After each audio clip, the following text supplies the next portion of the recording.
7 years into a round-the-world trip, which should have lasted for 3 years. The trip started in Papua New Guinea in 2002, and since then I've been to roughly 86 countries, done 100,000 kilometres on a motorcycle. That doesn't include railway trips, airplane trips, camel trips, elephant trips, back of an ox cart trips. So I've done canoeing trips, ferry trips. The most of the thing is about travelling on a motorcycle. I just thought I'd throw it in, because there is more to travel on a motorcycle than just sitting on a motorcycle. Travel on a motorcycle. Things are intrinsic to that country, but you realise that basically everyone is the same. Everybody wants the best for themselves, for their family, for their clan, for their town, for their nation, and so basically everybody, everybody loves their children. If you sort of bear that in mind, when people go, oh, you can't go there because those people are really bad. Those people have children they love. They have a partner or a wife or several sometimes, and they have a great deal of. So basically, the short answer to the question is, I found out that people are more the same than they are different. The fringes, the trappings might be slightly different, but basically, fundamentally, people are the same. They have the same goals, the same values. Not often always the same values, but fundamentally the same values. What was very interesting was once myself and two friends had taken a couple of weeks off to do a trip around New Britain Island, which is much smaller than New Britain. So that's only about 350 kilometres long and about 50 kilometres wide at its narrowest point. But within that, there's a huge diversity of culture also. Remember, the main reason for this diversity of culture is isolation. In a country like New Guinea, which is volcanic in origin, you have huge peaks and valleys.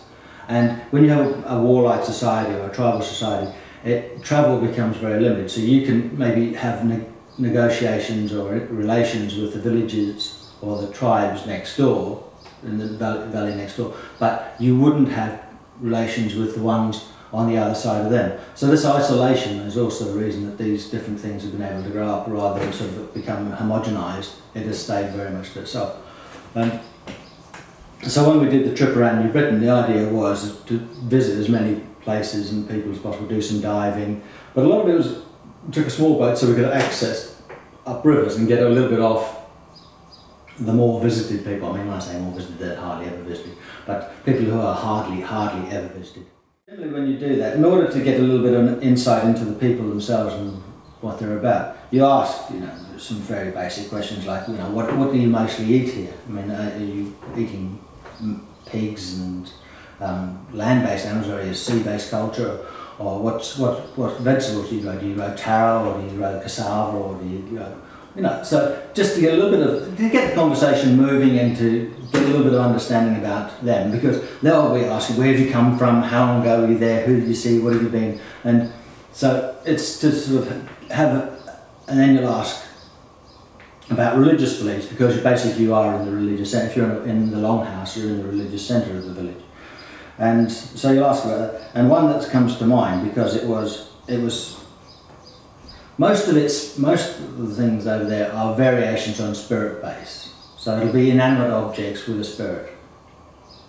But the one I particularly liked was, I was sitting talking to a group of guys there, and I said, so what is your religious belief? And they said, oh yes. He said, we could show you, but you haven't been initiated.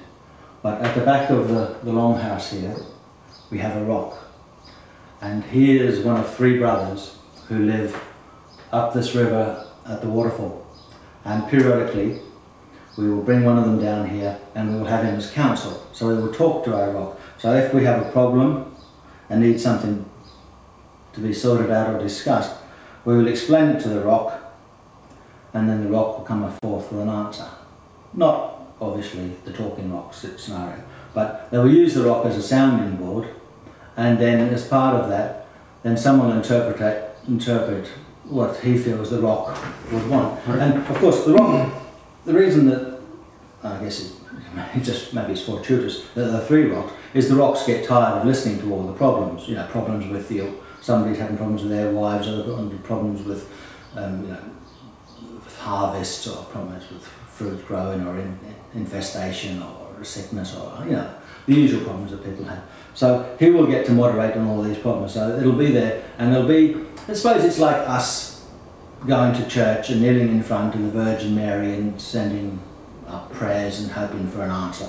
It's used in that same way, but every few months they will ceremoniously take this rock back up to his cave in the waterfall where he can rest with his brother, and one of the other brothers will come down as the new religious focal point.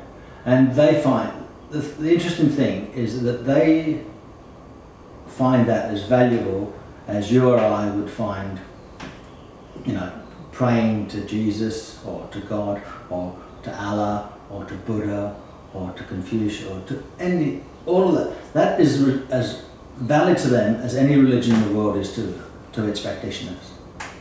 And that's one thing that's very interesting, is that people find their own way. The fact that, the question that I was intrigued about was, why, when people are left to their own devices, do they always have to have someone either to take the blame or to give them external counsel? What is it about humans where they just can't be responsible for themselves and say, well, I am here, just make the best of it? They always feel that they must transcend into be part of a bigger thing, and that there is something out there which is over them. And that seems to be universal through every culture I've ever gone through. And I find it very, very intriguing why that totally unrelated and never intercontacted people have come up with that same need, that same want. I find that probably the most interesting question about religion, rather than which one is the right religion or who are the most devout people in the world. It's more, why do we need a God? But we seem to need a God. We seem to need, in the same way that every culture left to its own devices will find some way of getting out of its head. That'll be, it could be kava, it could be illicit distilled alcohol, it could be brewed beers, it's wine, it's betel nut, in some places it's cocaine, in some places it's opium based stuff. But pretty much every culture left to its own devices will find something that gives them an altered state of consciousness or an altered state of mind. And that's interesting that they left their own to do that, and left their own devices, they come up with a want for a God. And those are two sort of the universal truths that I've come across. That's not bad. It's good to know how.